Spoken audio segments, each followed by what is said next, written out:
Dave Meltzer, Entrepreneurs, the Playbook. I'm here with an ultra entrepreneur. One of my favorite people to always talk to are the people that are smart enough to drop out of school and be successful. They're two different things. But we have Matt Wan, the founder and CEO of Momentous, and he's a true entrepreneur. That's why I have on the Playbook. We want to go through your playbook to success because the one word I think of, Matt, when I have you in front of me is courage. And I know you're thinking, what the heck is he talking about? You're being too nice right off the bat. No. I'm being honest because I come from a single mom parenthood that the fetus wasn't fully developed till after graduate school. She raised 6 children, 5 Ivy Leaguers, and me, specifically with rules like wake up at 5 a.m. and you are a doctor, a lawyer, or a failure. That's what I grew up under. And I know that anyone that makes it to Harvard had some pressure to be academically inclined and to get good grades, which means that your parents also wanted you to have a profession with those good grades and to have the courage at a young age to say, I'm going to vote for what I want. I'm not voting for what you want, Mom. I'm not voting for what you want, Dad, even though I may never, ever get to hear your applause. And I get to hear a lot of snickering, laughing, and behind the back comments, especially when I vote for myself. But eventually they do applaud. And even when you deserve applause, sometimes they don't. And that takes a lot of courage. But I want to really explore initially, there's so many freelancers today, so many entrepreneurs today, and education still has a part in this play that's going on. Even our educational institutions are antiquated. There's still a part for education to play. I think there's a bigger financial decision to make. But for you, what advice would you give someone who's dropped out of Harvard to pursue their entrepreneurial vote, to create a business out of ether? What advice would you give to not just Ivy Leaguers, but to people that are looking to go to college? Should I do this or not? So you're referring to somebody that's already dropped out or somebody that's in college someone that's in college dropping out? Or considering not to go to college? Either one, because I think they're the same boat. I'd say that the reason I dropped out has nothing to do with not seeing a value in school. I mean, everybody that works for me went to college. I think there is a huge value in being in college, and if that's something that you're enjoying and feels productive to you and feels like how you want to be spending your time, even I'd say especially if you don't quite know what else you're sort of passionate about yet or what you really want to wake up and do every day, then I'm all for it. I think it's a really great use of your time and energy for a lot of people. Still. Is there a quantitative? I put, for example, quantitative value when people ask me. I said, look, if you can afford to get educated, who would stand against it? If you want or don't know what you want to do, but you want to enhance your skills, desire, and knowledge, and have a really good time socially, is there a quantitative value? Like for me, I wouldn't go into debt more than $100,000 to become educated. Yeah. Because I think after that, you're really weighing onto if you're an entrepreneur or you're an investor, you could make something really big with over $100,000. Not to say, or if your parents are paying for it. And being in debt totally changes your appetite for risk as well, right? Killer, yeah. Great piece of point. Is there a number that comes to mind for you that you would give advice to a young person? Is this a good amount to invest in your education? In terms of dollars, to be honest, I'm not sure I could give a real good number for you because I think it really depends on, what your personal financial situation is, right? Okay. So if your parents are paying for all or a portion of your school, if you've got some sort of financial aid. My kids all go to college and I pay for everything. Yeah. So I'm like, go. That's different, but right? if you're taking personal debt that's going to carry with you, is there a number you would be against or for? It's a great question. I'm not sure I've had to really think about the math in that respect, but if I had to give you some sort of number, I'd be tough pressed to say that anything that is going to change how you think about your career going forward. So I don't really know what that number is for you. That's fine. I love that advice. Yeah, I don't know what that number is for anyone else out there, but if being $50,000 in debt is not going to change your decision to really do what you're passionate about and you're going to get a great education, that's a no-brainer. Go get it. I love right? That. If you're going to be $100,000 or $120,000 in debt, whatever that number is for you, and now you have to think about, man, I really want to go start XYZ, but I need to make money. Right. But I need to go pay down this debt. I need to go get a paycheck. I want to be a teacher, but I got to pay down this money. Exactly, right? Whatever it is that you want to go do. Like, if it changes that equation for you, that's the number. That is awesome. And then to that matter, so you're at Harvard. Yeah. Most people know that school is the Tulane of the North. Great extension school. Well, it's funny. It's funny. We had this habit when people would ask you where you went to school. We would always say Boston. Yeah, I hate that. You hate saying. I know. Harvard. My brother. It sounds so bad. Right. It's so funny because my brother went to Harvard. Yeah. And I always know a Harvard guy because I'm like, oh, so where did you go to school? They're like, Massachusetts, Boston. I'm like, oh, Harvard. Okay. Yeah. And like, how'd you know that? I go, my brother does the exact same thing. Makes me feel even worse. Anyway, why did you decide to leave? I guess you could talk about the math for me, which was that it didn't really come down to dollars and cents so much as it was sort of, in my opinion, a matter of opportunity cost. I thought there was a really huge value to being in a place like that. Obviously, the institution itself is great. I think there's a huge value to being surrounded by other people that are also really smart, really ambitious, and are going to be the next generation of really great decision makers and people that you want to have in your network. Obviously, those are big pluses, but for myself personally, I kind of experienced that the way that I was motivated in high school to really perform well in school, to get the most out of my classes, not just to get good grades, but really to set myself up for success in the next class, in the next school, in the next level of education, it just wasn't there anymore. I was really just there because I kind of felt like I needed to be there.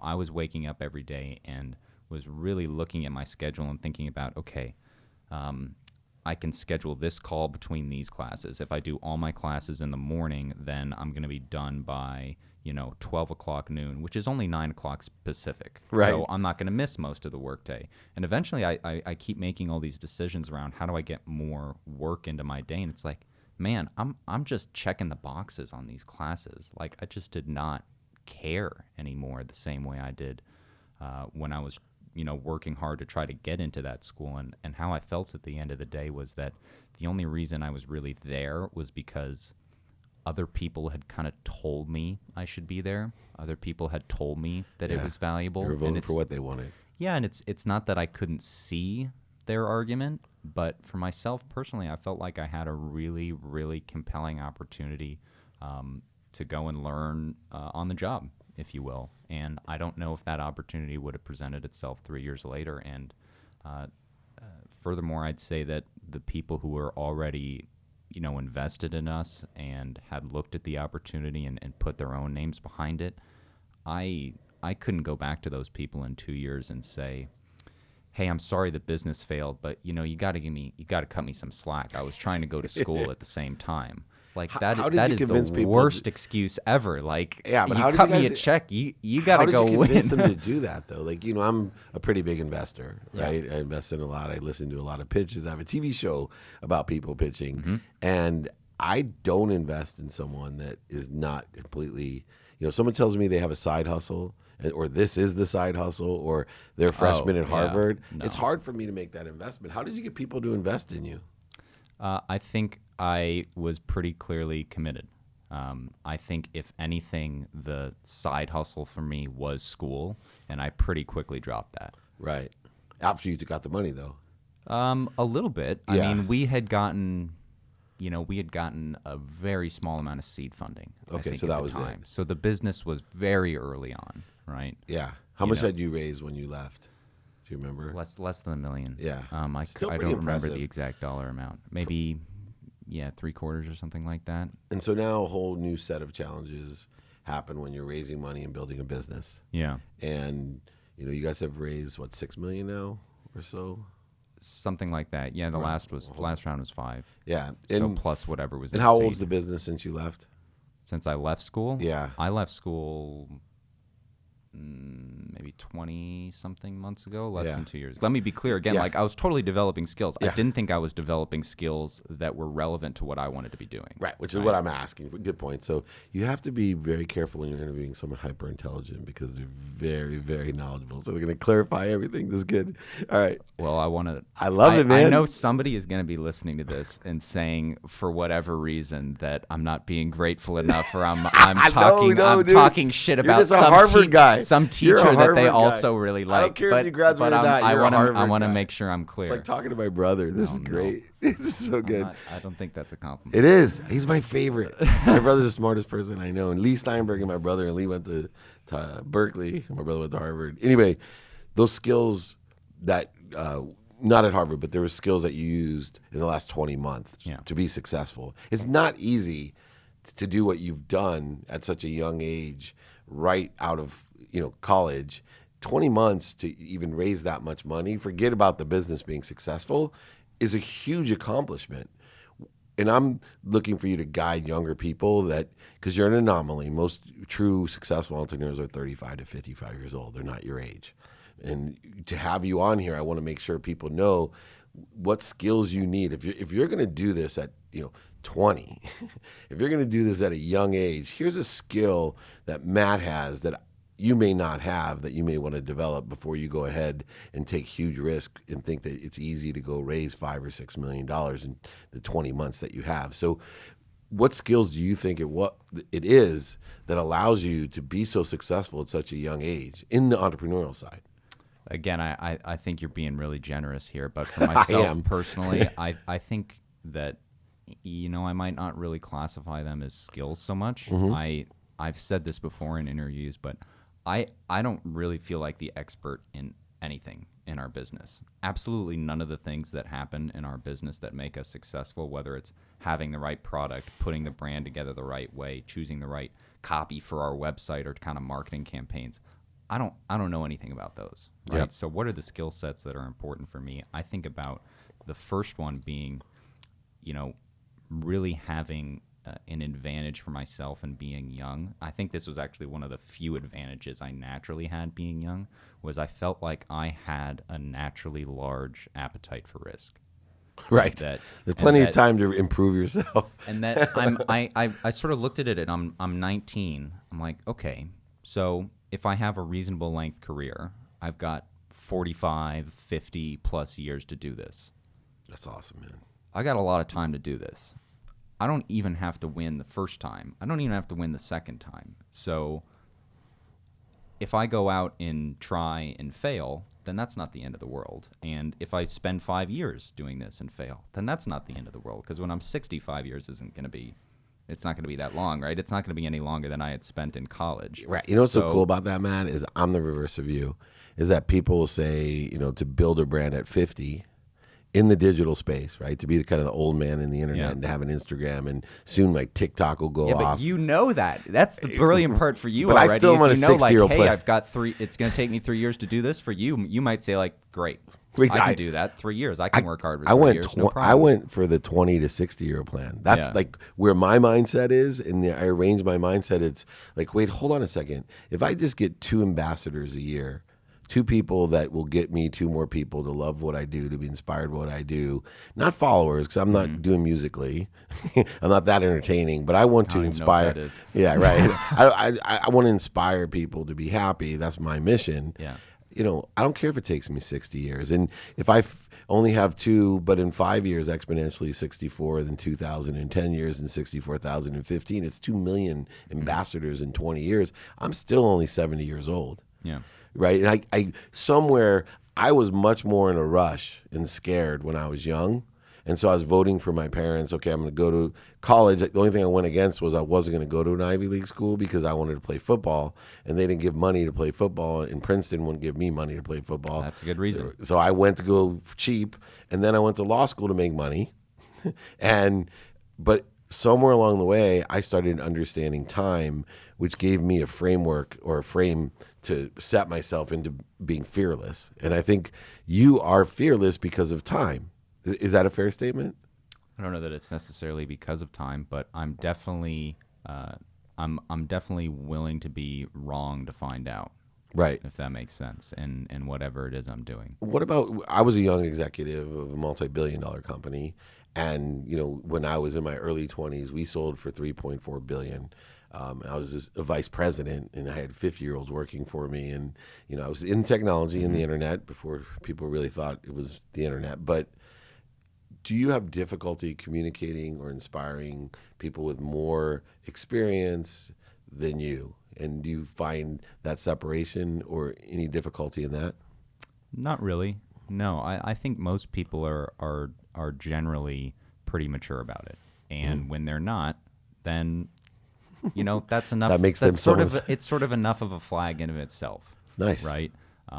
I would never want to say, hey, somebody else is the problem here, but if I can't work with someone because they don't respect me because of Your age for any reason, then that probably wasn't going to be the best relationship to begin with anyways. You may have seen something manifest because of that issue specifically, but overall that just wasn't going to be a good relationship. What do you think your biggest thing you have to work on as a leader?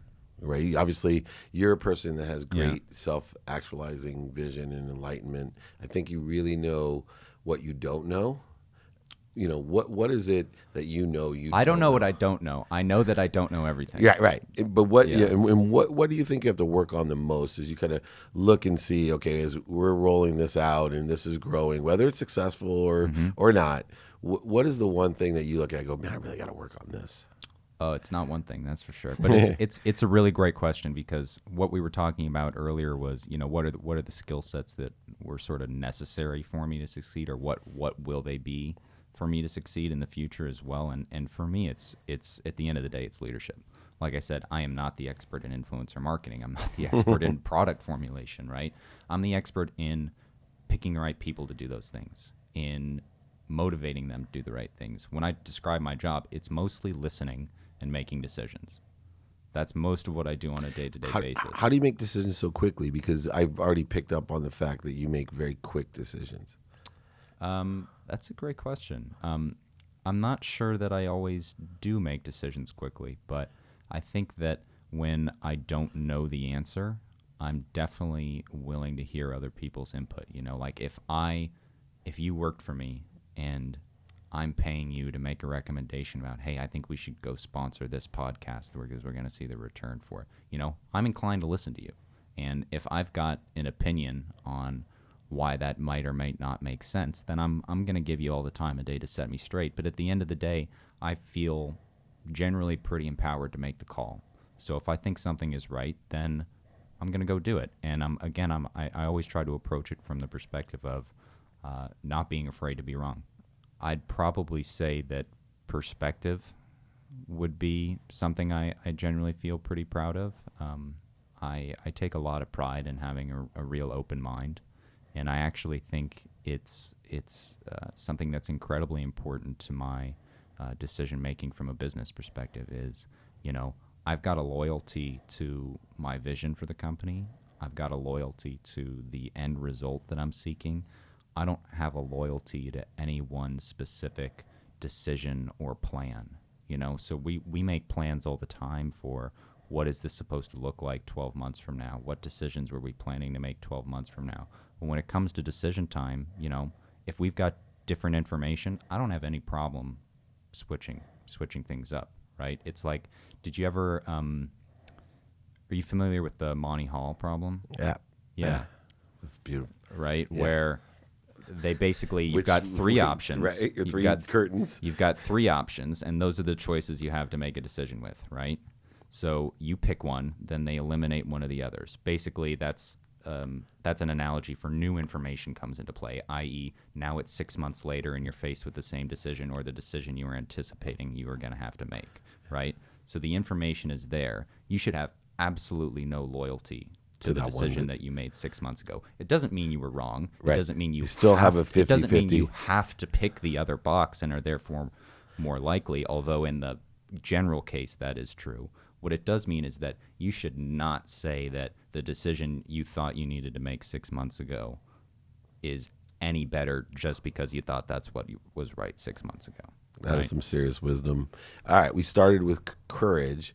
And I think as I get to know you more through this, your courage is based on a very extreme center or peace.